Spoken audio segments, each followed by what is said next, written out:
សំដៅនេះខ្ញុំជឿថាបងប្អូនពុកម៉ែខ្លះជឿខ្លះយល់ហើយថ្ងៃជាឱកាសមួយដើម្បី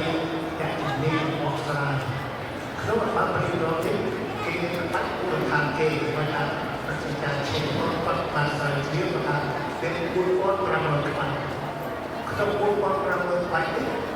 អបអរិយរត់មានអង្គមួយតាមគឺមានទូប្រុសតែគេហៅនីអូទូស្រីខាងខាងទីទូយេទៅយេស្មាទៅស្មាចិត្តគឺទូធំទូក្រៅពីទូធំមួយគឺមានទូរេអូគេវិសានៃស្ទីគេទៅប្រាំទៅមានតាមអាស័យឯកតៃក្នុងតំបន់គឺមានមួយឯងហើយរបស់នេះគេទៅមាន4,500បាច់ខ្លះខុសគ្នាទូសម្រាប់ទូរៀន